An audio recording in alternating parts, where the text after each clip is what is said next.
Hello dear students, welcome back to my channel physics SPC CBSE board 2024 का एक question. Two wire A and B different metal have their length in ratio 1:2 and radii ratio 2:1 respectively. IV graph for them is shown in the figure. Find the ratio of their resistance and resistivity. इसके symbol से धोखा मत खाना, conductivity समझ लेते हैं, यहाँ पे नाम दे रखा है रजिस्टिविटी, ठीक है, ध्यान रखना। चलिए तो पहले तो डाटा लिख लेते हैं हम कि इधर ए वायर है, इधर बी वायर है, इस डिफरेंट मटेरियल के हैं, डिफरेंट मेटल्स हैं, तो रजिस्टिविटी अलग अलग होगी। और रजिस्टिविटी का सिंबल वैसे तो सिग्मा ए और सिग्मा बी बना दिया है। चलो मैं अभी रो ए बना लेता हूँ, लास्ट में लिख दूंगा रो ए और रो बी, ठीक है, डिफरेंट मटेरियल के हैं। लेंथ का रेशियो L1 L2 मान लेते हैं, LA LB मान लेते हैं, और लेंथ का रेशियो दे रखा है LA/LB 1:2, और रेडियस लिख लेते हैं RA और RB, और रेशियो लिख लेते हैं RA/RB 2:1। Find the ratio of their resistances. तो देखो ये दे रखा है, तो देखो समझिए, देखो इसकी कंपेयरिंग आप इक्वेशन ऑफ स्ट्रेट लाइन से कर सकते हो। यहाँ आप एक्स एक्सिस लिखते हो, यहाँ पे वाई, और इस जगह से स्ट्रेट लाइन पास हो रही है, तो वाई इंटरसेप्ट 0 है, तो इसकी इक्वेशन क्या लिखते थे हम, y बराबर mx प्लस सी, लेकिन इसमें y इंटरसेप्ट 0 है, c 0 है, तो c 0, तो y बराबर कितना mx। इसी से कंपेयरिंग कर लो, तो देखो y एक्सेस की जगह पे क्या लिखा हुआ है i, तो अब y की जगह पे लिख दो i, ठीक है।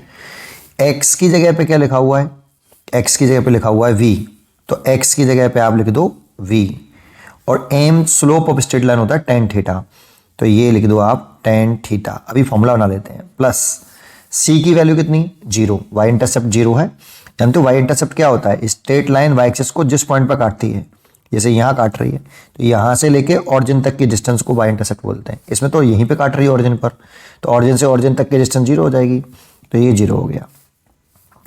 तो I is equal to tan theta into V. अब R बराबर क्या होता है बेटा, R बराबर होता है V/I। तो अगर हम यहाँ से V/I निकालें तो tan थीटा को इधर लाना पड़ेगा, 1/tan theta is equal to V/I। तो इसे लिख सकते हैं हम tan theta is equal to, sorry R, तो R इज इक्वल टू आ गया 1/tan थीटा। ये देखो, दैट मीन्स ये आ जाएगा आपका cot थीटा।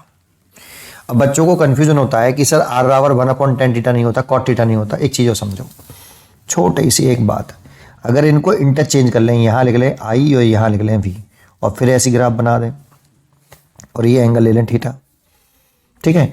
तो हम क्या करें कि इसकी कंपेयरिंग फिर वही y बराबर mx प्लस सी से करो। अब के y एक्सेस की जगह पे क्या है भाई, y एक्सेस इसको मानते हैं, तो y एक्सेस की जगह पे v है, तो v लिखो। स्लोप की जगह पे तो tan थीटा लिखेंगे, स्लोप तो tan थीटा ही होता है, और ये वाला x एक्सेस लेते हैं स्लोप हमेशा, तो tan थीटा लिख लिया। और x कितना है, x की जगह पे आपका i है, तो i लिख दो, और y इंटरसेप्ट 0 है। अब यहाँ से V/I निकालो, तो V/I निकालेंगे तो tan थीटा आएगा, तो इसको हम R कह सकते हैं, तो R बराबर tan थीटा आएगा। तो कन्फ्यूजन नहीं होना चाहिए इस चीज़ में, इसमें चेंज कर दिया मैंने पोजीशन। देखो यहाँ V था, मैंने I लिख दिया है, यहाँ I था, यहाँ मैंने V लिख दिया है, तो इसको रटिए मत, इसको इस तरह से समझ लीजिए, ठीक है। चलिए आइए अब अपने क्वेश्चन पे आ जाएं बेटा। तो देखो रेजिस्टेंस का रेशियो पूछ रहा है, तो R बराबर cot थीटा हो गया, इसे मैंने रिलेशन बना लिया इस रिजल्ट के लिए। तो रेजिस्टेंस का रेशियो लिखें, तो RA/RB is equal to cot theta, तो cot थीटा कितना बेटा, पहले वाले A के लिए 30 डिग्री है, और इसके लिए cot 45 डिग्री है ना। और tan 30 की वैल्यू हम जानते हैं 1/√3, तो cot 30 की जो वैल्यू जाएगी ये उल्टी हो जाएगी √3, तो इसकी वैल्यू हो गई √3 और इसकी वैल्यू हो गई 1। तो RA/RB का जो रेशियो आया, ये आया √3:1। एक तो ये आ गया बेटा हमारा। रजिस्टिविटी का भी रेशियो पूछ रहा है, तो रजिस्टिविटी का रेशियो पूछ रहा है, तो इसी को आगे बढ़ा दो सेकंड में।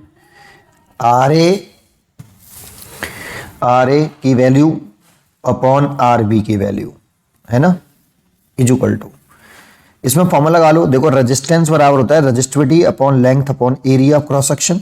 ये area of cross section of the wire होता है, जैसे ये वही वायर है, ये area of cross section of the wire होता है। अगर इसकी रेडियस r मान लें तो area of cross section pi r square हो जाएगा, तो L upon pi r square ऐसे। तो रेजिस्टेंस ए वायर के लिए लिख रहे हैं तो रजिस्टिविटी ए वायर की, लेंथ ए वायर का, एरिया ऑफ क्रॉस सेक्शन भी ए वायर का, upon rho B L B pi R B का स्क्वायर।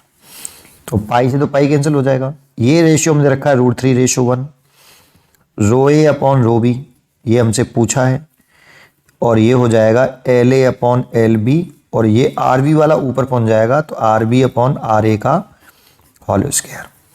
तो देखो ये √3/1, रो ए अपॉन रो ई भी हमसे पूछा है, L A upon L B का रेशियो दे रखा है 1/2, तो ये 1/2 इंटू देखो ये R A upon R B और हमें चाहिए R B upon R A, तो उल्टा करना पड़ेगा। R B upon R A equal to 1/2 हो जाएगा, उसका स्क्वायर कर देंगे तो 4 हो जाएगा, 8 हो गया। इसका से मल्टीप्लाई कर लो तो rho A upon rho B equal to 8√3:1। अब इसकी जगह पे आप चाहो तो इसने रजिस्टिविटी का सिंबल बदल दिया है, आप चाहो तो इसे सिग्मा ए, ये कंडक्टिविटी में समझना बेटा, है ना, रजिस्टिविटी साफ लिखा है बेटा, हाँ कंडक्टिविटी का सिंबल सिग्मा ए होता है, तभी तो कंफ्यूजन हो जाता है यहाँ पे। कंफ्यूज मत करना, कंफ्यूज मत होना बिल्कुल भी, है ना। तो ये सिग्मा ए अपॉन सिग्मा ए लिख रहा है तो मैं भी लिख देता हूँ, ये 8√3:1, यही आंसर हो गया बेटा। एक ही रहा। पढ़ते रहिए और खुश रहिए।